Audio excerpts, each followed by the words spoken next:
LEGO Castle has seen a revival these past few years, really beginning with the release of the LEGO Ideas Medieval Blacksmith and the 3-in-1 Creator Castle in 2021. With the subsequent release of the famed Lion Knights Castle the following year, it was clear that LEGO had the intention of rebooting the once discontinued theme. In the years from then to now, we have seen new editions of the Lion Knights, Black Falcons, Forestmen, Wolfpack, and Fright Knights, filling many with optimism for what else the theme could bring. This year, there's been two crowdfunding rounds of the Bricklink Designer Program, bringing us future classics like the Medieval Seaside Market, Siege Encampment, and Adventure in Transylvania. With the slated Series 6 run in October, including the Outlaw Forest Den for the Wolfpack, January saw the release of Series 27 of the collectible minifigures, which included the highly sought-after Beastmaster, giving us a remastered Wolfpack shield, torso, and legs, along with a new wolf animal mold. June saw the release of the LEGO Ideas vending machine, which included new Kraken Warriors and Griffin Knights. This followed a fan vote from last year that also gave us the options of Raven Knights or Bull Knights. Finally, in August, we have the release of the new 3-in-1 Creator Castle, introducing two new factions, the Horse Knights and the Snake Knights. Assuming this is a complete list of releases for the year, it means that LEGO has given us 4 new factions: the Kraken Warriors, Griffin Knights, Horse Knights, and Snake Knights. The Kraken Knights and Griffin Knights are at present locked behind a $180 paywall, a set that I would argue has a lot of pricing issues, but that's a battle for another day. Personally, I'm the biggest fan of the new Kraken Warriors.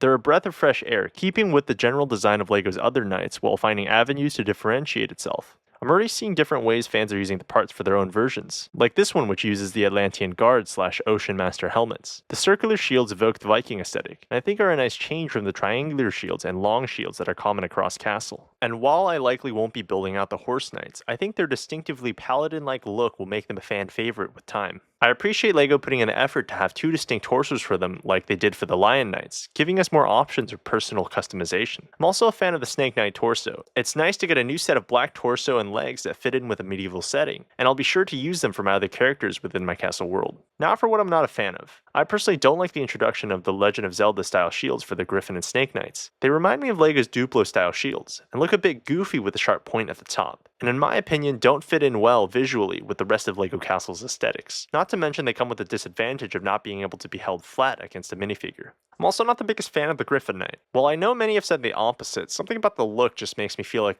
they, like the shields before, don't really fit in well with Castle. The Bricklink Designer programs this year were great, filling the void for new large LEGO Castle sets, but given their limited availability and high prices, in my opinion are a stopgap fix at best in lieu of more permanent releases. And I think this is intentional by LEGO. It fits in with what I think is their overall business strategy regarding Castle. Keep one set, the Lion Knights Castle, on shelves, one smaller one through the Creator 3-in-1, while the rest are released through lower risk collectible minifigures and the Bricklink program, so they don't have to worry about forecasting demand.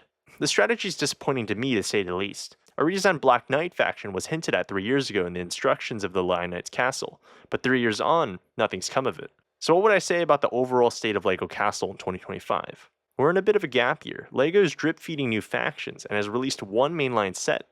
If you're able to afford the high prices of and make it for the drops or the Bricklink Designer program, then of course you're eating good. But for the rest of us, I think this year is the time to save, to prepare for next year's releases, to create our own designs or buy mocks off Rebrickable, or to fill our base plates with figures from Pick-a-Brick.